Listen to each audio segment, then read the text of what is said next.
오늘 우리가 익숙한 말씀들을 함께 읽으며 새벽녘에 하나님의 음성을 함께 듣게 되었습니다.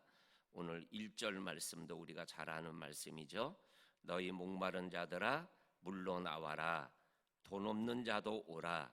너희는 와서 사 먹되 돈 없이 값 없이 와서 포도주와 젖을 사라라는 이 말씀이 우리 귀에 익숙합니다. 그런데 이 말씀을 읽다가 시작은 목마른 자들아 물로 나와라 이렇게 시작이 됐는데 끝에는 포도주와 젖을 사라 이렇게 끝나고 있어요. 그래서 이게 무슨 의미가 있는가? 물은 뭘 얘기하고 포도주와 젖은 무엇을 의미하는 말씀인가라는 생각을 해보다가 매일 성경 큐티 책을 읽어봤어요. 우리 어저께 큐티하신 성도님들 매일 성경을 보신 분들 맨 첫 구절이 뭐예요? 첫 줄과 둘째 줄이 뭐예요? 물은 영적인 양식을 의미하고 포도주와 젖은 육적인 풍성한 양식을 의미한다 이렇게 해석해 놓았더라고요. 그 말씀을 읽는 순간 말씀이 이렇게 연결이 되는 거예요. 예를 들면 요한복음 6장에서 오병이어의 말씀을 하시고 이 오병이어에 대한 말씀을 해석해 주시는 말씀이 요한복음 6장에 길게 기록되어져 있잖아요. 거기에 특별히 요한복음 6장 35절에 보게 되면 나는 생명의 떡이다. 내게로 오는 자는 결코 줄이지 아니할 것이요 나를 믿는 자는 영원히 목마르지 아니하리라 라는 말씀이 나와 있어요. 그리고 조금 더 가서 읽어보게 되면 55절과 56절 요한복음 6장 55절 56절에 보게 되면 나는 생명의 양식이고 영의 음료다라고 말씀하는 말씀을 또한 읽어보게 되어집니다.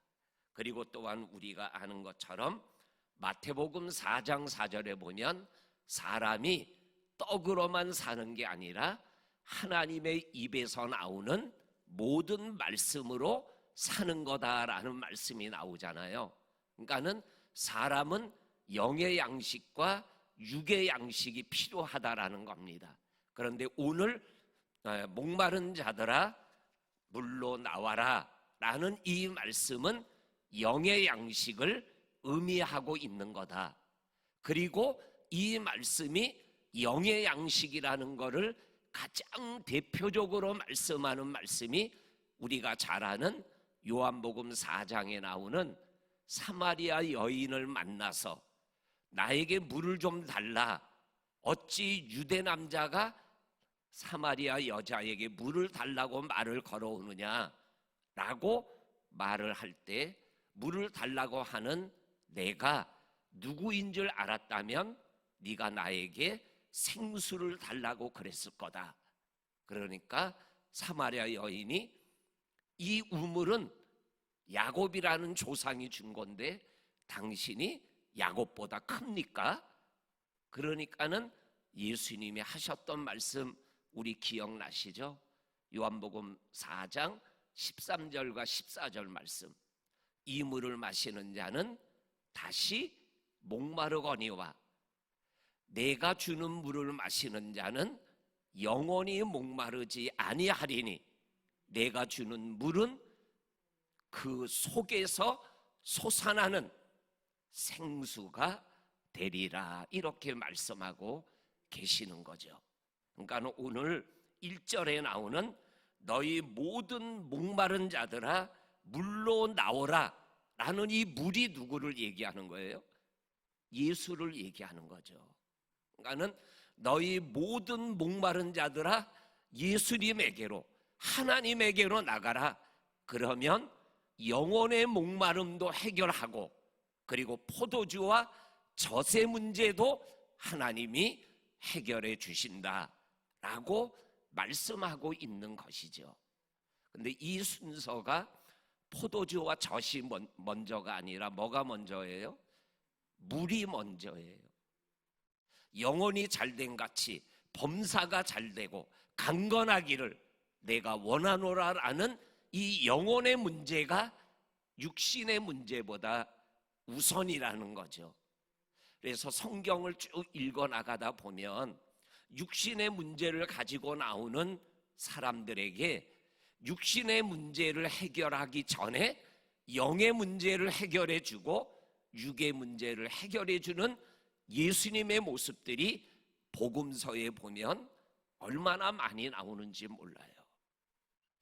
오늘 이 1절 말씀, 너희 모든 목마른 자들아 물로 나와라 라는 이 말씀, 값없이 돈 없이 와서 포도주와 젖을 사라 라는 이 말씀의 의미가 얼마나 영적인 의미인가라는 것을 우리들이 알게 되어집니다.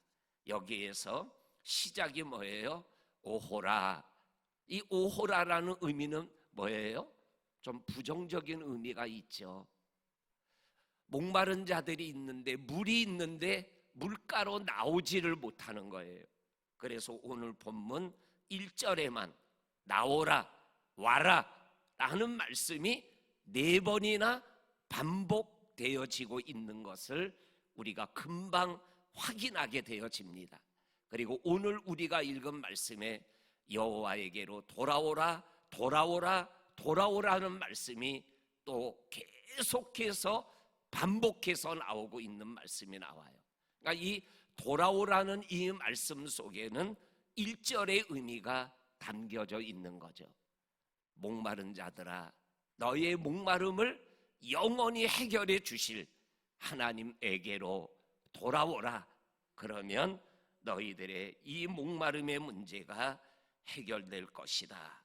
그런데 오늘 오호라라는 말씀을 해석해 주는 말씀이 2절이에요. 그런데 너희가 어찌하여 양식 아닌 것을 위하여 은을 달아주며 배부르게 하지 못할 것을 위하여 수고하느냐. 이 안타까운 말씀, 오호라라는 말씀, 그리고 2절에서 말씀하는 이 말씀은 요한복음 6장 27절에서도 우리 주님이 말씀하십니다. 썩을 양식을 위하여 일하지 말고 영생하도록 있는 양식을 위하여 하라. 이렇게 말씀하시는 우리 주님의 음성을 우리들이 이 새벽에 또한 기억하며 하나님 앞에서 오늘의 믿음길을 달려가야 될 줄로 믿습니다. 3절 말씀에 보면 너는 귀를 기울이고 내게로 나와 들어라. 그리하면 너희의 영혼이 살리라. 너희를 위하여 영원한 언약을 맺으리라. 곧 다윗에게 허락한 확실한 은혜니라. 이 말씀이 1절과 연결되어 있는 거죠. 귀를 기울이고 내게로 나와 들어라. 이 목마른 자들아 다 나에게로 오라라는 이 말씀을 들으면 너희들이 영혼이 살게 된다. 그리고 너와 함께 영원한 언약을 맺겠다. 그런데 그게 뭐냐면 다윗에게 허락한 확실한 은혜. 이 다윗에게 허락한 확실한 은혜가 뭐냐면 예수 그리스도를 얘기하는 거예요. 다윗의 후손으로 오시는 예수 그리스도를 말씀하고 계시는 거죠. 그래서 영원히 목마르지 않고 영혼이 살고 영원한 언약 가운데 속에서 영생하는 자가 되어진다라는 것을 우리에게 말씀하고 있는 이 말씀을 이스라엘 백성들에게 하시면서 오늘 새벽을 깨우는 저와 성도님들에게 해주시는 말씀이 됩니다. 그리고 오늘 우리가 잘 아는 성경 구절이 나왔죠. 6절 말씀입니다. 너희는 여호와를 만날 만한 때에 찾아라. 가까이 계실 때 그를 부르라. 악인은 그 길을, 불의한 자는 그 생각을 버리고 여호와께로 돌아오라. 그러면 긍휼히 여기시리라. 하나님께로 돌아오라. 그리하면 너그럽게 용서하시리라. 이는 내 생각이 너희 생각과 다르고 내 길은 너희 길과 다름이니라. 여호와의 말씀이니라. 아멘. 너희는 만날 만한 때에 찾으라. 가까이 계실 때에 그를 부르라. 이 말씀을 여러 가지로 해석할 수 있지만 이 때는 어떠한 때예요? 바로 오늘이 바로 그때예요. 이 때가 언제 올 건가 기다리며 살면 안 됩니다. 그러면 그 때가 안 와요. 이 하나님을 만날 때는 바로 지금 이때죠. 그리고 하나님을 찾고 부르짖을 때로 바로 지금 이때죠. 그러면 그 때는 하나님의 때가 되고 또한 하나님을 만나는 날이 되고 그리고 하나님과 함께하는 삶을 살아가게 되어지는 거죠.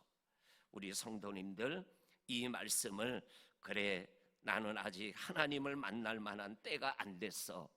그러면 계속 못 만나요. 나는 아직 하나님이 가까이 오실 때가 아직 안 된 것 같아. 내가 이 모습 이 모양으로 사는데 하나님이 지금 내 가까이 계시겠어?